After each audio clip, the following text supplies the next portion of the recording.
Hello, friends, poetry friends. Hey, if everybody would like to settle into their seats. I know this is like an intimate group, so we're gonna just like extremely slowly get started. People in the doorways, if you want to come sit in chairs, we set up all these chairs so you don't have to stand in a doorway. Come right on in. Nobody's so comfortable. Comfy chairs.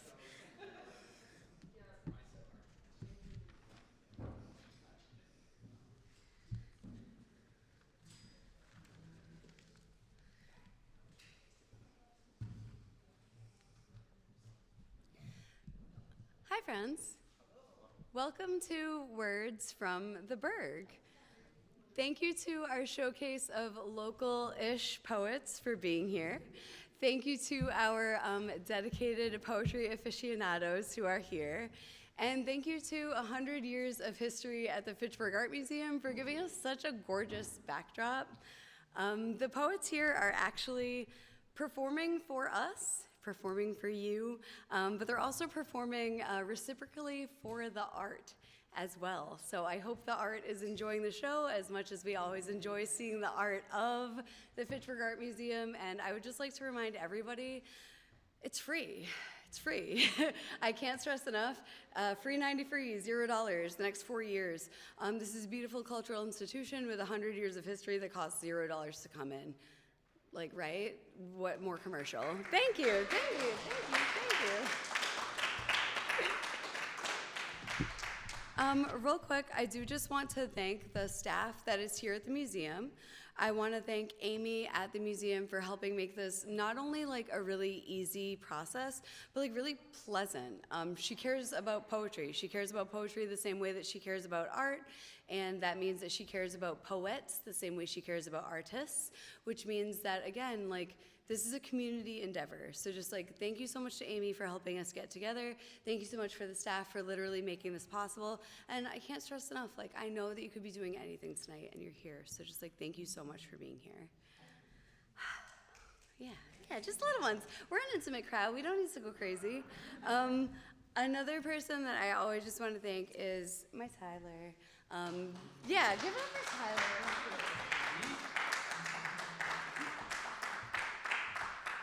Tyler is what makes the Openest Mic accessible, and by accessible, I mean when you're watching this at home on YouTube, Tyler is why. So Fitchburg has been known for kind of being a bit of a melting pot of all sorts of people, abilities, and that involves the ability to walk up a flight of stairs. So frankly, we want to make sure that everybody is seen. Something I don't know if you guys know about the Fitchburg Art Museum is that it's one of the only in the country that is dedicated to being fully bilingual. So something that we really like about partnering with the Fitchburg Art Museum is just, again, accessibility, accessibility. Somebody else I want to thank is a woman who's actually not here tonight. But she is here tonight, but she's not here tonight. Eleanor Norcross is the reason that this museum exists. She was an artist. She was the daughter of a senator. She was just an advocate for normal people being able to enjoy things that they couldn't. You know, they couldn't get to Paris maybe in the 1800s, but she still thought that they should enjoy those museums. So I wrote a quick poem before we get started with our poets tonight. The reason I'm going to recite this poem is so that you guys can understand how to listen to a poem. Most of you guys are in the scene, most of you guys are poets, so you understand. You're going to hear things that you like. You can give a little snap. You're going to hear things that are poorly written. You can just quietly go like this to yourself. You're going to hear things that make you think. You're going to hear things that make you maybe furrow your brow a little bit. Do those things. The poets on the stage are doing this for you So you should give them a little something in return. Again, I would like to recite this poem. It's called My Girl Eleanor, and if you're feeling anything during it, respond to it. And if you're not, be polite.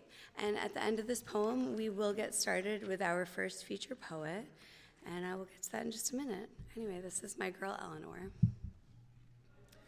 Bright, shining one, angel's trumpet hearkening a reunion of sorts. Time's shackles rendered insubstantial in the face of such hope. What is a souvenir with a century behind it? Whose legacies do we uphold with our reverence? A daughter's generosity for a city near a river on the brink of overflow. This pebble bottom is a mosaic. These imperfect recreations, hull lengthens, a color altered for lack of pigments or patience. There is divinity in duplication. She does it for us, and she does it because she has to. Her artist's hands yearn. Her fingertips are stained. There is potential. There is dead skin in dust. But magic, too, left over from the proximity to production. How do shadows cast differ in the lights of distant windows? What inspires more, the expectant easel or knowing whose eyes could be on it afterwards? What does her face look like when viewed through a kaleidoscope? And does she know how beautiful she is? Thank you. Thanks. So I cultivated this list of poets really intentionally. It's the beginning of spring, and spring is a time of rebirth and of blooming and of growth and of freshness. So I wanted to get some poets together who straight up just make me feel alive and whose poetry makes me want to continue being alive. So with that being said, Nassi Thomas, please come on up to this Openest Mic. Guys, give it up for Nassi.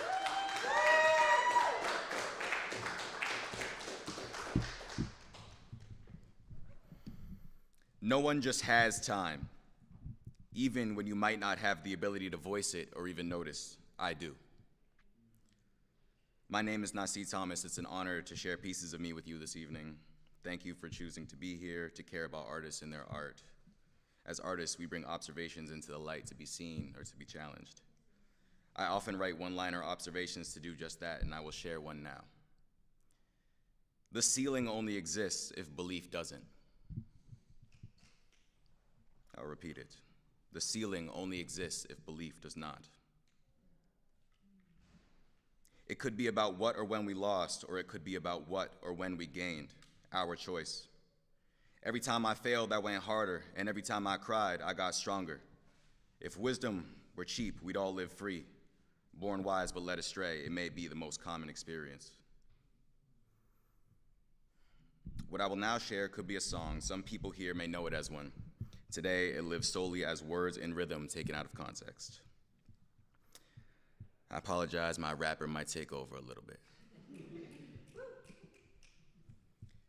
You know the war starts deep inside.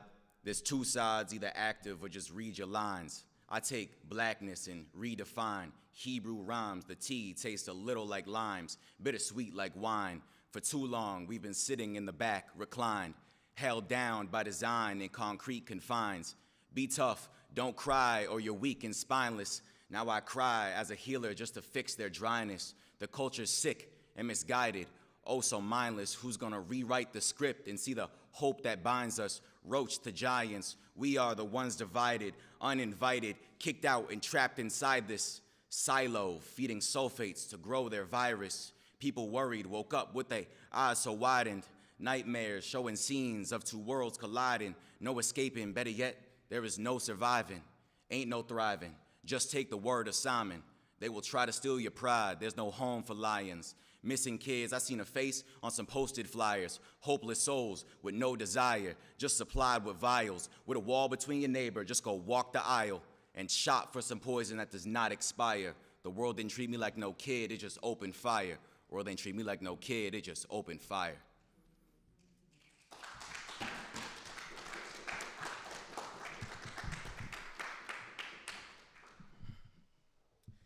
This next piece was created before I was ready for it. I I've previously tasked myself with the job of inspiring, and only more recently have I felt inclined to write more in the style of a journal, with unfiltered cadences to vent my internal furnace. The last few years, I've been too peaceful, but this time is my time to X things out. They've been wanting me to speak. I no longer feel like giving people ease. This is crossroads, the place where the end is truly choice. I know it isn't mine to understand why I have to give a voice. This belief is just a part of my plan. Why would I listen to the chatter in the walls? All the noise is designed just to stall what feels inevitable, but we know that we need these other ways. Frozen from the fear, this paralysis is letting it get colder just for ice to expand and control. Monitor and expose us to violence. They've been stealing from our souls. They've been stealing from our souls. They've been stealing from our souls. How long can we sit and pretend and negate to admit that a force is the only way to shift? Maybe plaster boards with a slogan are good for awareness, but the billionaires could really give a damn. Where is the collective? It's past urgent that we care, how they splurge on warfare and reject our health care. Engage a world war where they leave us all poor, but at least we have the bread and the circus, so we dance. I don't have the answer, but the hate that spreads like cancer is a chemical to kill us. It's not even in their plans. No one's in control. The ship is headed straight for landmine shores, and the captain's owned by the richest of them all. He doesn't get paid for self. He'd kill himself for wealth. And isn't it interesting, the choices where they force the most demand? Every time the war drum strikes, I hear voices from the land. There's a choir crying while we play the band.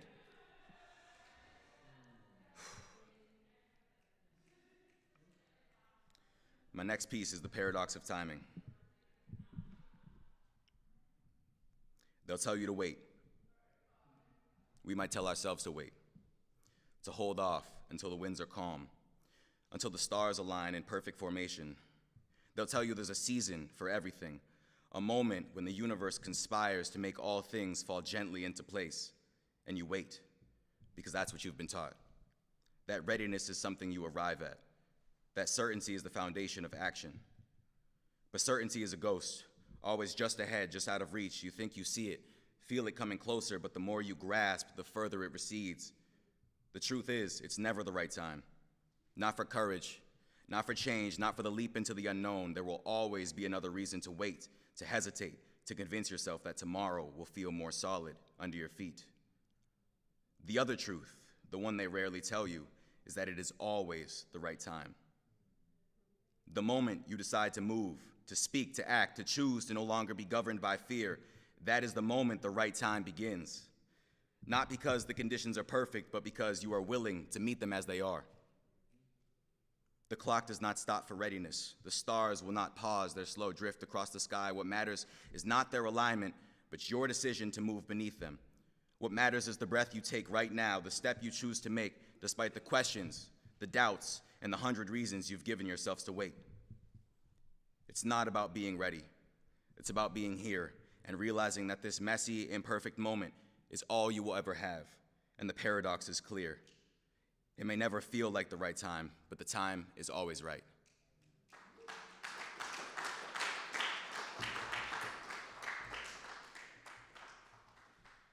That is the paradox of timing.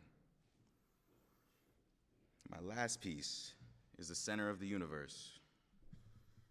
I love every piece here, but I think this is my favorite. I recently met with two men with a dream.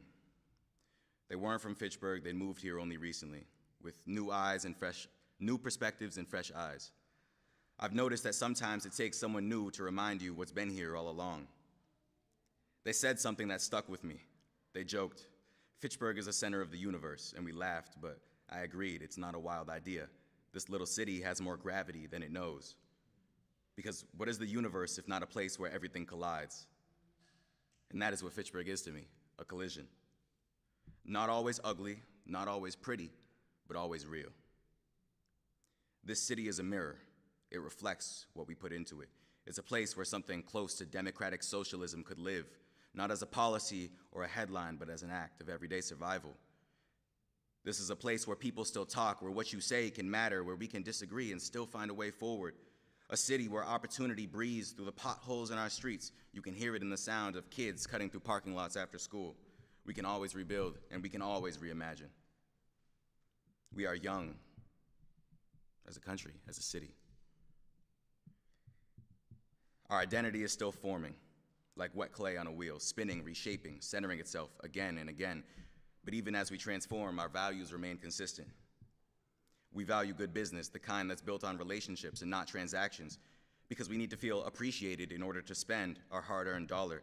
If you don't earn your value on Main Street, you won't be around for long. And we value representation, not as a slogan, but as a reality we're still building. It's seeing familiar faces in unfamiliar rooms, hearing voices that used to go unheard. It's not perfect and it's not finished, but every time someone speaks up, we get a little closer to the city we say we are and the one we want to be. And we value food. You can't get pizza, pupusa, shawarma, mofongo, pad thai, and salmon piccata just anywhere, and that is not a menu. That's a map. It's a constellation of cultures cooking side by side, each bite a reminder that migration is our identity. And we value hard work. This isn't a city rich in money, but instead rich in spirit, in people who show up, who find a way to make things happen even when the odds feel opposed. So they cannot call us the dirty Burg, only we can. Because when we say it with love. That dirt isn't shame, it's history. It's the work we've done with our hands and the ground we've grown from. That dirt says we've been through it. It says we're still here. Yes, maybe sometimes we're overlooked. Maybe people drive through instead of stopping. But if you slow down, you will notice there is something very alive here, something that does not need to pretend to be bigger than it is. We are not just a dot on a map. We are a collective heartbeat, a heartbeat that syncs with every dreamer who ever refused to give up. Being the center of the universe does not mean the world revolves around us. It means that here, people from everywhere can find a center, a place to land and a place to start again. We are the overlap between what was and what's next. A galaxy of neighborhoods connected not by perfection, but by perseverance. And that is the center of the universe, my last piece. I thank you all again for being here. It is an honor. It is an honor. Thank you, Laura. I was talking to her about how amazing it is to not only share the space, but to be invited to it. That is special. That is special, especially when you speak about the things that I do in the time that we're in right now. Thank you.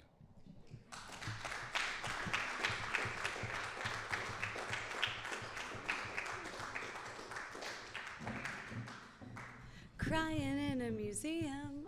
Yeah, that was beautiful. That was a beautiful set. Yeah, that last piece is good, man. They're all good, but I understand why that's your favorite, because honestly, like, right, 100 years of that history, 100 years of those people, 100 years of like work, 100 years of people wanting to make their mark. That doesn't mean put the best mark forward and say the prettiest message. It means make your mark, what that is. And I love about not only the city, not only about this room,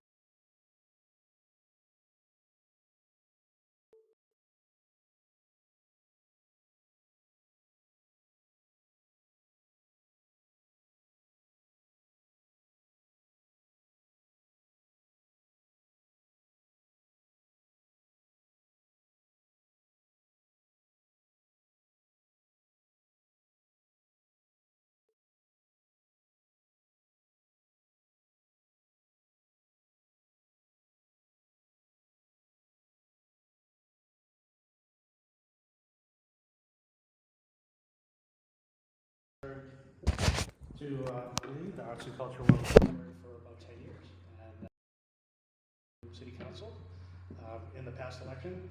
And so this is a poem that I wrote is to kind of talk about that transition, and I hope you enjoy it. When I step into that room, I carry more than a title. I carry the weight of the city of love, its hopes, its unfinished stories, its quiet corners where people are trying every day to build something better. I feel the pull of what lies ahead, budgets that don't stretch far enough, infrastructure that asks for more than we give at once, neighborhoods waiting for attention, businesses fighting to stay alive. That feels within reach. These challenges aren't abstract to me. They have faces. Faces I've stood beside at festivals, at gallery openings, at community meetings, on sidewalks where someone stops me just to say, "We need things to get better." I hear them. I've always heard them. My path is shifting now. Actually, my path has shifted at this point. It happened in January. But I had written this right at the transition time. I'm stepping from the warmth of the arts community, the place where I poured my heart for years, into a role where the work is heavier, less visible, but no less human. And yes, it hurts a little to step back from the front lines of creativity, from the joy of watching a city come alive through color, music, movement, and imagination. But I'm not losing that part of myself. I'm carrying it with me like a lantern. Because the arts taught me how to see people, how to listen, how to believe in a possibility even when the world feels stuck. And now, from this new seat, I can fight for those possibilities in a different way, through policy, through advocacy, through decisions that shape the city's future long after the applause fades. I know the work will be hard. I know some days will feel like pushing a boulder uphill. I know I'll sit with frustration, with conflict, with the weight of choices that affect real lives. But I also know this: Fitchburg is worth every ounce of effort. This city has grit, heart, and a stubborn kind of hope that refuses to die. And I'm ready to serve that hope, to honor the trust people have placed in me, to show up fully, honestly, fiercely for the community that shaped me. When I step into that room, I'm not stepping away from who I've been. I'm stepping deeper into who I'm meant to be. Fitchburg, I'm doing it for you.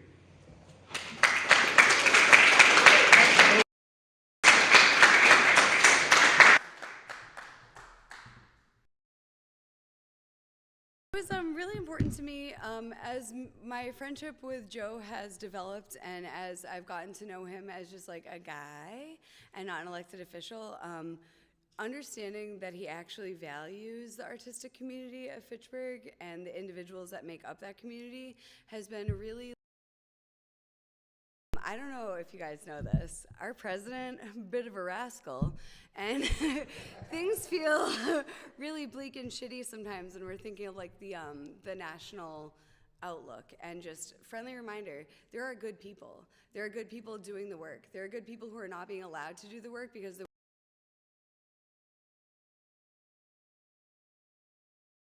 I know that like sometimes the things that we do can like feel toothless, and you know, like go out and vote is like a really common refrain, and it can like definitely feel meaningless, but also getting good people into positions of power where they can make not only their wonderful perspective and their advocacy known, people are, just FYI.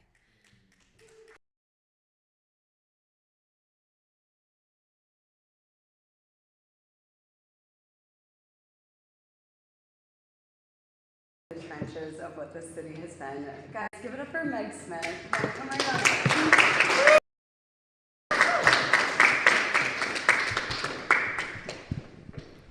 Thank you so much, Laura.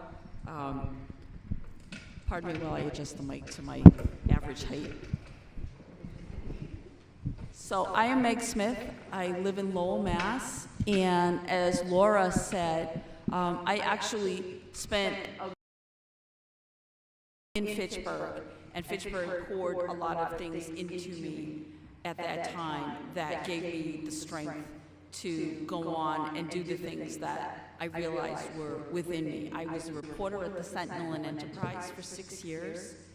During that time, I saw historical events, the election of the city's first female mayor, and I saw people sort of rise up and find a way to own their power within their community in many different ways, whether it was through elected office or sitting on a board or simply helping a neighborhood sort of clean up litter, kids make sure that they got on a school bus. And I saw every day, as I see every day in my life now, that courage is often what just happens right in front of our eyes. And sometimes it is simply when people have the strength to get up and go on, or make sure that a child gets that they are looking up to the sky, as I did at that time, and saw Comet Hale-Bopp, like literally right over this space. So I want to thank Laura very much for inviting me here, and I want to just give my heart back to the city of Fitchburg, which is the city I still love. I'm concerned Lowell and Fitchburg are amongst my beloved family of communities where I will always know that I can call this place home. And yes, Messi, Fitchburg is totally real, and only in a real place can you find your power. So I'm just going to read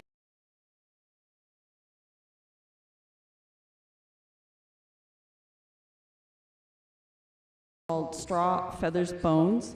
As Laura and as some other folks here, Rick Cobbins, others who know me, I spent a lot of time walking around. I spent a lot of time walking around city streets. I spent many out here many times, and as well as through Lowell and also through woods. And if you ever get to walk in the woods, just to go for a walk to clear your head, please remember that is a bloody privilege that not everyone has. And not to define a place.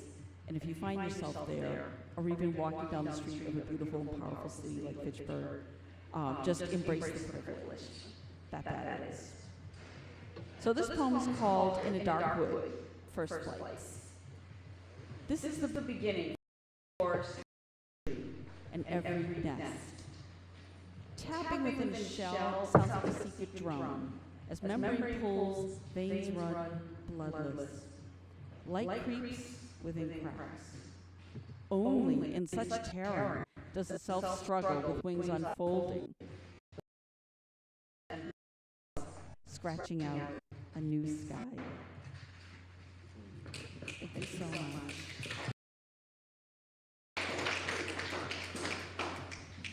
So this poem is a poem about a city like Lowell, like Fitchburg, and again, cities that I have come to call home in where I have the privilege to travel. It's called City of Blue Ghosts. Tasks I've completed here, walking over cobblestones at night, casting funerary flowers from the lip of the marina, talking of love on a stage empty except for wristlets of ivy. And such things dance or sigh, simply carry themselves along a breeze between storefronts. I will rise to my summons here and dance among them, and the river will carry our laughter and sighs. Thank you so much. And this is the title poem of this book, Straw, Feathers, Bones. And again, oftentimes when you're walking and you're walking the street or forest path, wherever you may find yourself walking, look down, because you will find an epiphany, whether it is a nest or a card or a poem. So this poem is inspired by those findings. A man came to me and vowed to fight for justice, but still demanded the body of rest. Before declaring such null and void, and he died all the same with his false tongue and withering brain. All for nesting, all good. A skull betrayed its open crown and the crows rushed in. With all that was scattered over a naked field, built a good house for eggs, and soon every field was filled with noise of baby crows at dusk. The sky flooded with fire and gave up the night.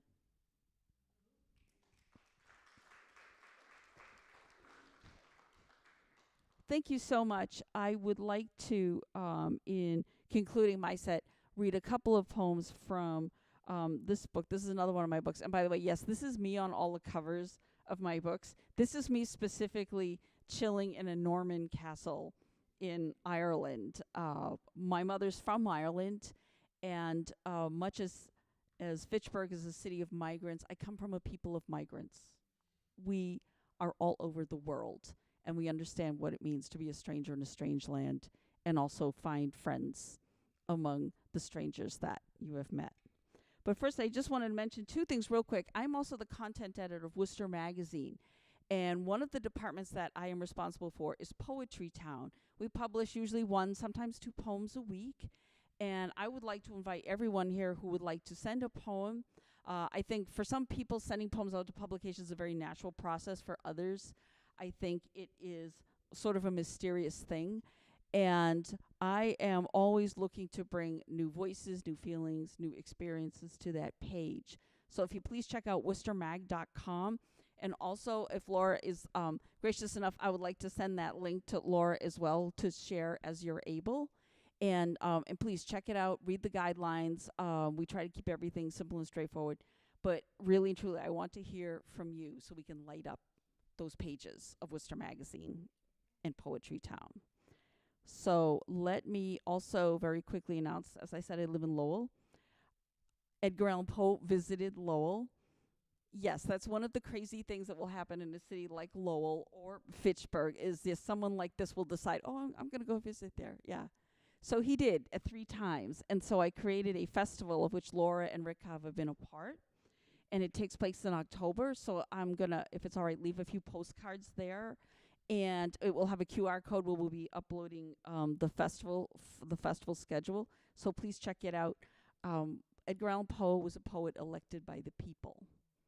And his poems, just like our other native son, Jack Kerouac, just spoke to all of us where we're at and where we might be going. So we celebrate him in this way.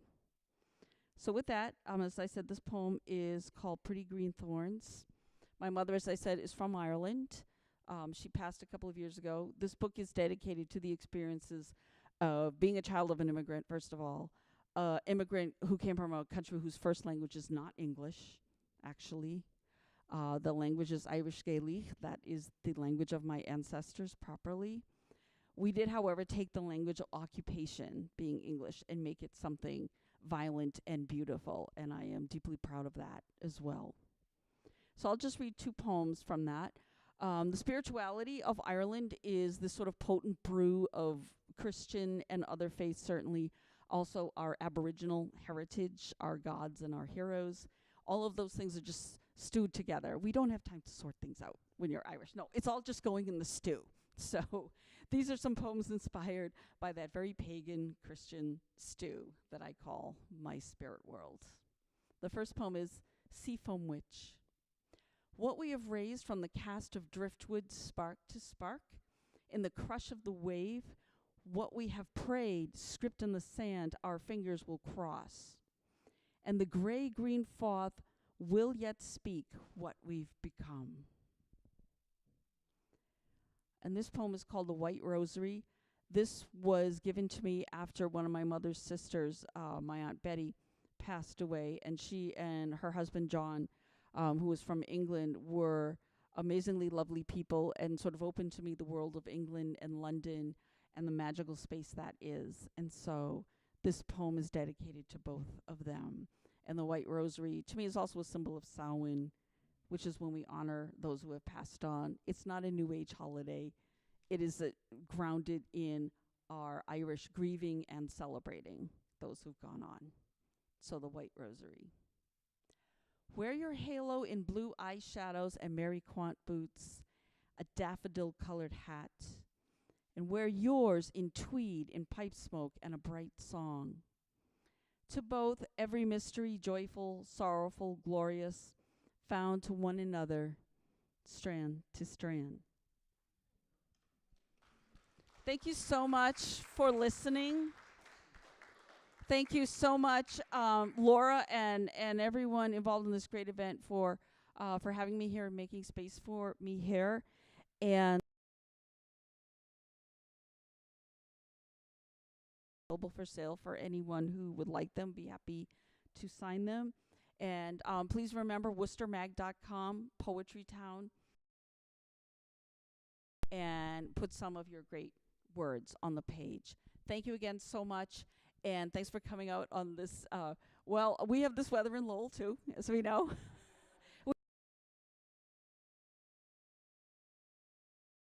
So, and our friends in Leominster, too, and I'm forgetting you either.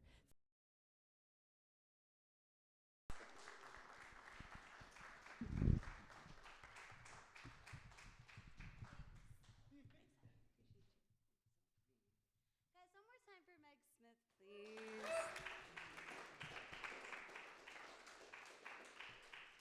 I I think in the same way, if you're a really good runner, you can probably walk. And if you're like a really good poet, you probably care about your hometown. You know, you probably are a little bit perceptive. So just like, thank you so much, Meg, for really encapsulating like what it is to not only like capture where you are, but like be where you are and advocate where you are and not just have where you are be about you. Really selfless, insane talented poet. I don't even have words. This is one of those things, I'm gonna be really unfiltered because this is like a smallish group. I met M as a human, and I was like, what a fucking cool person. And then I read, oh my God. Like, how have I just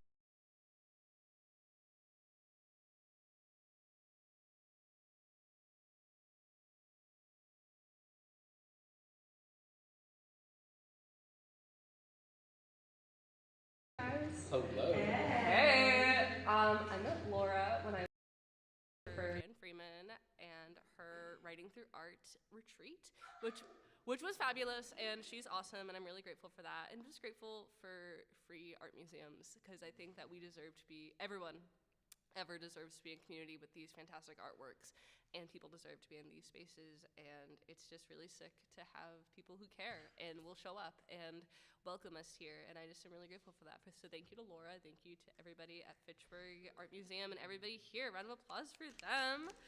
I'm definitely not vamping. Awesome.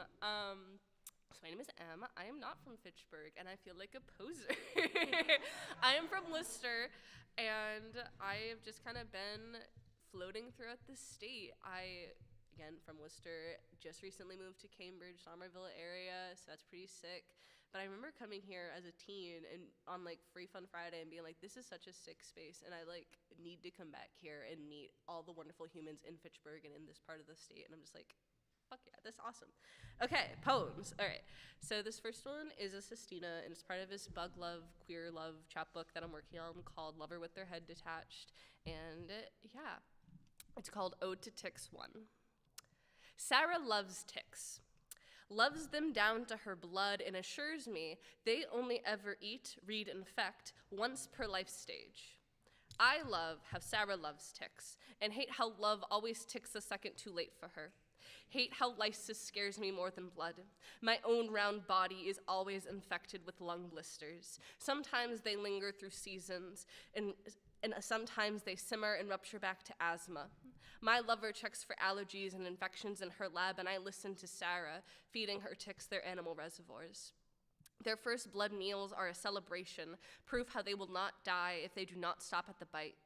How long have I sharpened teeth for them, the meals I had to earn? Today, over lunch, my lover's blood is stuck in Tennessee, tardy for testing. I'd love to fill her, make her late, but God forgot to tick off the right box. My mother worries, infected with fear. Says she'll disown me if I infect myself with tea, imagines my insides infested with aggression. How do I tell her this does not make me sick? I just tick differently. Sarah is sick. There are a few meals I can share with her. They include rice, berries, sorbet, love of art, and a tasteful use of cinematic blood. And in my blood, I'm afraid I'm infected with a sick love, and I don't know how to tell the ones who want me dead they'll sooner die than stick those I love in the dirt. All of us stubborn and blood-bounded. I love Sarah's ticks. I hope she never stops infecting until she finds out how they will save someone's life. Thank you. Okay, and the next one is called...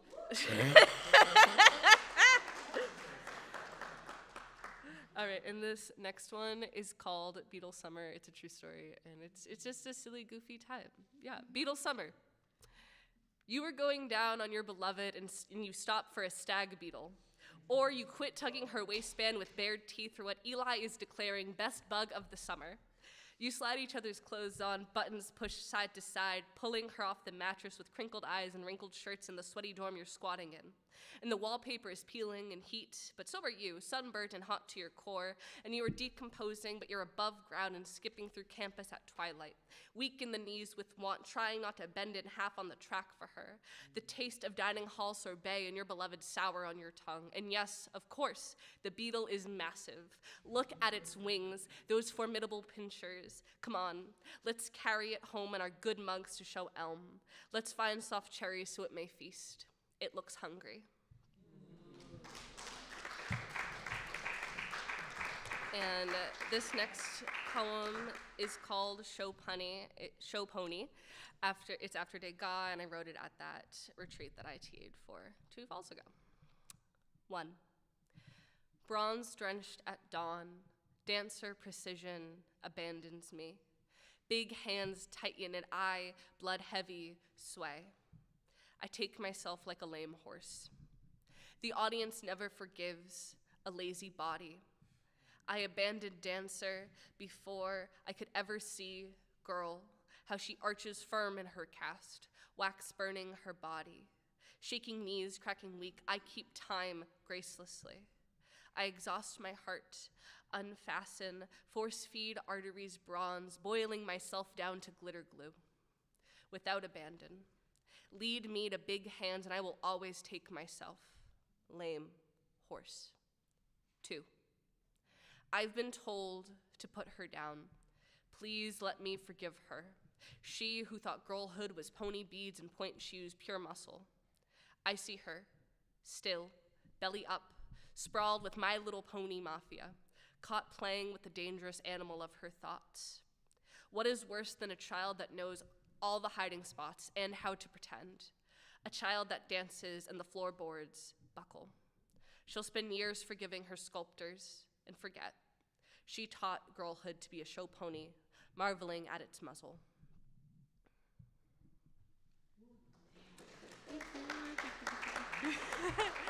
Okay, all right. This next one is called Assemblage. It's a little fast, and if I stutter or cough, no, I didn't. Don't worry about it. All right.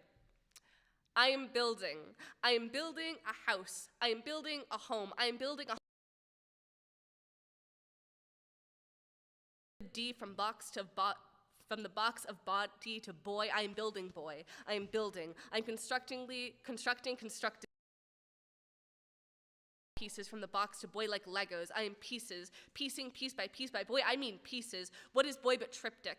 What is boy but unfolding limbs at the altar to alter the folds? What is boy but receiving the wrong manual? What are IKEA furniture manuals but sacred tongue without words? What are IKEA furniture manuals? Then all faith without words to assemble folding chairs. Assembly without folding. What is assembly without assemblage, without words? I am building words. I am building a language. I am building a home. I am building a body of words. I am cutting the words. I am cutting the excess words from the body like boy. I am cutting room floor boy. I am building boy. I am build boy work. And watch the machine penetrate the seams. Now fill the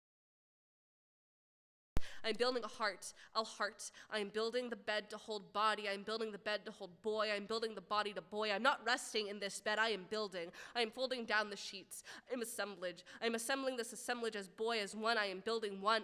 I am building one boy. I am building one I am building. Behold.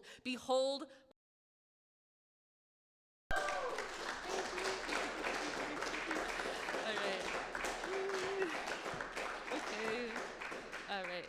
This next one is called Agatha Rose. It's a huzzle, and it's based off a name I didn't get. Agatha Rose. The bed leaves the back tinted roses are sore, a false rose. Dawn splits like a spoiled pea, too soft, too plain to unfurl. A clenched fist is still a rose. I believe this. I believe there is a tomorrow, and that I will not keep putting rise in past tense. When I cradle my right hand, hold a hole where I may plant a rose. I will not rot in this bed. I will not let the bed rot my soul. Rest is not rot. Celeste once found me heaped, crumpled rose. Wilted over the bed, she said, V, you're no good pink, too bitter. That's why the angels burned you. Bottles up and you're no rosé. A good flush is a bottle, a battle 4 glasses deep, an unstopping, unsloshing face russet. My wrist's thorn. Maybe I've never been good, just industrious. Emily is such a cliche. Mom wanted an Agatha Rose. Nana said that's a witch name. Nana Janet probably shrugged, clinking her beads. Wasn't right. No ghosts stay with. And my lover buries me without flowers. Before I die, I hope the flowers swallow me, and I wild, I rise.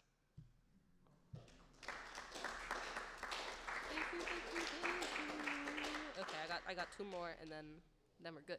All right, this next one is called Flea Market. It's a more recent